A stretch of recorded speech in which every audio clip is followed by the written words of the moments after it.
আসসালামু আলাইকুম প্রিয় দর্শক, একটা বিব্রতকর অভিজ্ঞতা এবং বিব্রতকর পরিস্থিতি এই বিষয়টা শেয়ার করার জন্য একটু বেশি রাতে হলেও আপনাদের সামনে হাজির হয়েছি। আপনারা জানেন, দুদিন আগে প্রফেসর ডক্টর নাজমুল হাসান কলিমুল্লাহকে গ্রেপ্তার করা হয়েছে। সেই গ্রেপ্তারের বিষয়টা নিয়ে আমি একটা কন্টেন্ট করেছি। এরপর সিনিয়র সাংবাদিক এবং কলামিস্ট জনাব আনিস আলমগীরকে নিয়ে ওনার সঙ্গে আমার একটা আলাপ চাইতে ছিল।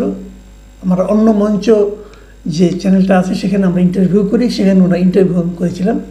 সেখানেও কথা প্রসঙ্গে উনি এই কলিমুল্লাহ সাহেবের গ্রেপ্তারের প্রসঙ্গটা এনেছেন এবং উনি বলেছেন অনেকে নাকি ওনাকে নানাভাবে থ্রেট করছে, বলছে যে ওনাকে গ্রেপ্তার করা হয়েছে, এখন আপনাদের পালা। তো আমি নিজেও এটা নিয়ে ক্লিয়ার করেছি যে ওনাকে গ্রেপ্তার করা হয়েছে একটা দুর্নীতি মামলা। যদিও আমি মনে করি এই মুহূর্তে যে মামলায় ওনাকে গ্রেপ্তার করা হয়েছে তার চেয়ে অনেক বড় বড় মামলা থাকা সত্ত্বেও, দুদকের মামলা থাকা সত্ত্বেও অনেকেই বাইরে প্রকাশ্যে ঘুরে বেড়াচ্ছেন এবং এ কারণে মানুষের মধ্যে একটা ধারণা জন্মেছে আসলে দুর্নীতি মামলাটা অজুহাত মাত্র। মূল ঘটনা হলো কলিমুল্লাহ সাহেব এমন কিছু কথাবার্তা বলছেন, সেটাকে আপনি গুজবই বলেন আর সত্যিই বলেন, সেগুলো সরকার হয়তো পছন্দ করছেন না, যে কারণে তাকে থামিয়ে দেওয়ার জন্য এই কাজটা করা হয়েছে বলে অনেকে ধারণা করছেন। তো এই বিষয়গুলো কিন্তু আনিস আলমগীরও বলেছেন, আমিও বলেছি। কিন্তু ঘটনাটা কী হয়েছে, আমি এরপর থেকে একের পর এক ফোন পাওয়া শুরু করেছি যে আমি গ্রেপ্তার হয়ে গিয়েছি কিনা, আমি দেশ ছেড়ে পালিয়ে যাব কিনা, অথবা আমি এই ধরনের আশঙ্কা করছি কিনা। এ ধরনের আমি কিন্তু ক্লিয়ার করেছি যে আমি এটা নিয়ে কোনো রকম চিন্তিত নই মোটে, কারণ আমি মনে করি না যে আমি ওই গোত্রের লোক, এবং আমি সেগুলো ক্লিয়ারও করেছি আমার যুক্তি প্রমাণ দিয়ে। কিন্তু এগুলো কে শুনে?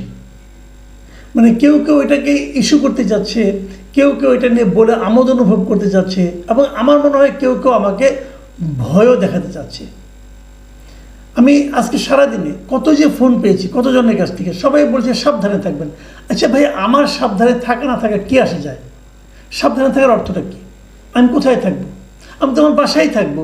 তো কলিমুল্লাহ সাহেব তো তার বাসায় ছিলেন, সমস্যাটা কী? সাবধান মানেটা কী? আমি এগুলো আসলে বুঝি না।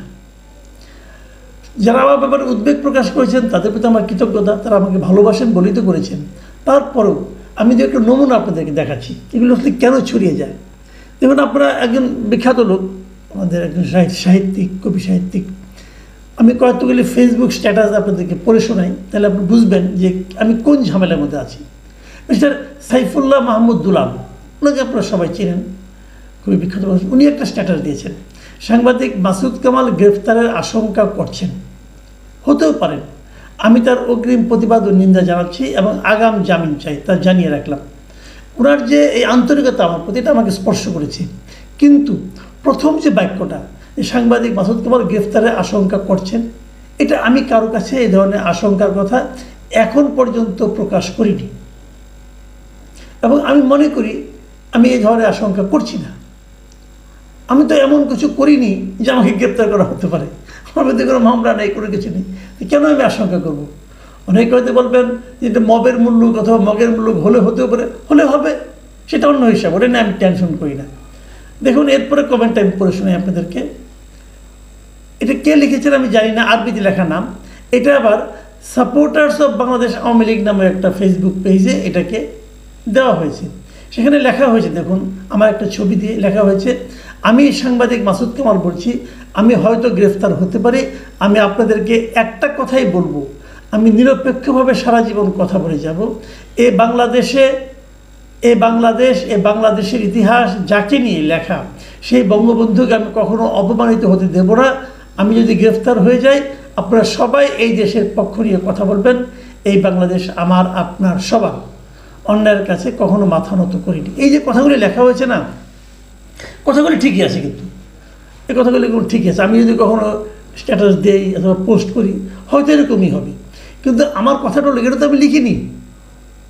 এই যে আমার নামে যে সবার ছবি দিয়ে আমার নামে লেখা বলা হয়েছে যে আমি সাংবাদিক মাসুদ কামাল বলছি, আমি যদি এই কথাটা করে বলে থাকি তাহলে তো আমি আমার ফেসবুকেই দিব, আরেকজন লোক কেউ লিখবে সেটা আমি এটা কীভাবে হয়? তো এটা আমি করিনি ভাই। যিনি এই কেসটা করেছেন তার প্রতি আমার শরীর বন্ধ অনুরোধ, হয়তো উনি আমাকে ভালোবাসেন, হয়তো উনি আমাকে নিরাপদে দেখতে চান, এই জন্য হয়তো করেছেন, কিন্তু আমি যেটা বলিনি সেটা আমার মুখ দিয়ে আপনি চালাবেন না প্লিজ। দেখুন এই একই স্ট্যাটাস আবার আরেকজন তিনি দিয়েছেন, মোহাম্মদ আমিরউদ্দিন চৌধুরী, উনি দিয়েছেন। এর মধ্যে কোনটা আগে কোনটা পরে আমি জানি, একই কথা, আমার একই ছবি দিয়ে আমিরউদ্দিন চৌধুরী সাহেব উনি দিয়েছেন, আপনি আগে দিয়েছেন, উনি আগে দিয়েছেন, অথবা দুজনের আগে আরও কেউ দিয়েছে কিনা আমি জানি না।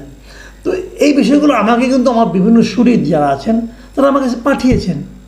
তো এই কথাগুলি আমি বলিনি এভাবে, আমি স্ট্যাটাস দিলে তো আমিই দিতাম, তাই না?